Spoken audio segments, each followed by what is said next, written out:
হিন্দু ভারত, জৈন ভারত, বৌদ্ধ ভারত, খ্রিস্টান ভারত, এতগুলো ভারতের মাঝখানে দাঁড়িয়ে আমি ফিরোজা, একটি ভারতীয় মেয়ে। আপনারা বলতে পারেন আমি কি দোষ করেছি? পৃথিবীর যে কোনো দেশের যে কোনো একটি মেয়ের মতো আমি একজনকে ভালোবেসেছিলাম। প্রথম যেদিন ওর চোখে চোখ পড়েছিল আমি জানতাম না ওকে।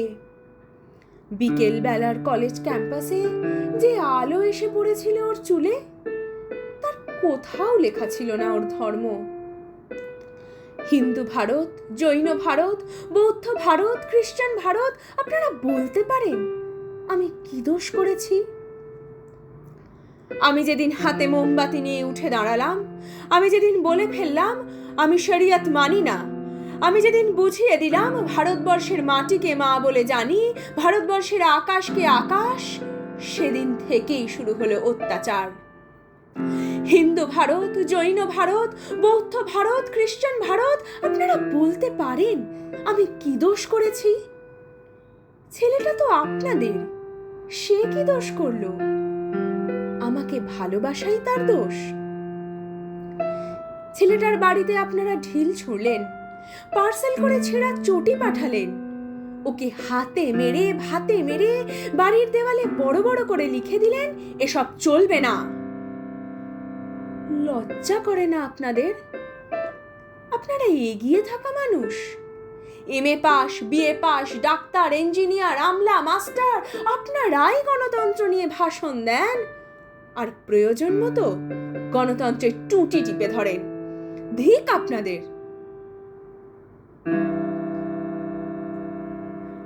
আমি কি ছোটবেলায় ভোরের আলোয় সরস্বতী পুজোর ফল কাটিনি? আমি কি স্কুলের বারান্দায় বসে রাত জেগে আলপনা দিইনি? আমি কি পাশের বাড়ির হিন্দু বাবার জন্য রক্ত দিইনি? ওদের বাড়ির উঠোনে বসে ওদের ছেলেদের অ আ ক খ শেখাইনি?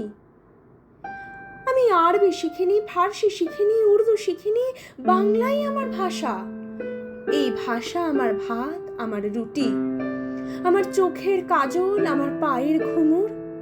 এই ভাষা আমার গোপন চিঠি, যার অক্ষরে অক্ষরে লেগে আছে আমার চোখের জল।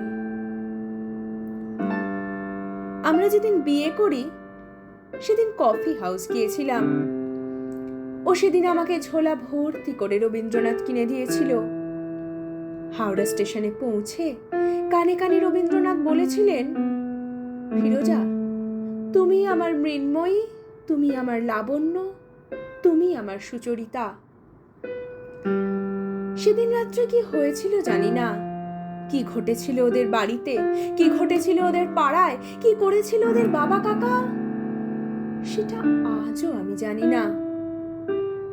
কিন্তু তার পরের দিন ওকে আর কোথাও খুঁজে পাওয়া যায়নি। ও কোথায় চলে গেল আমি জানতে পারিনি। এই আপনাদের ভারতবর্ষ, এই আমাদের ভারতবর্ষ।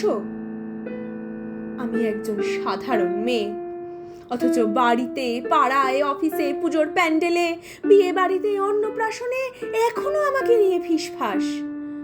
ডাক্তারের কাছে যাই ফিসফাস, কলেজে ঢুকি ফিসফাস, বাজারে যাই ফিসফাস, যে হাউজিং এ থাকি সেখানেও চলতে থাকে অবিরাম লুকোচুরি।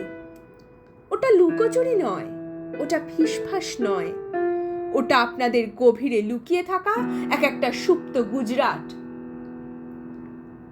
যদি আপনাদের হৃদয় বড় না করেন, আকাশের দিকে আপনারা যদি না তাকান, এই পোড়া দেশে আরো আরো আরো অনেকগুলো পোড়া গুজরাট তৈরি হবে।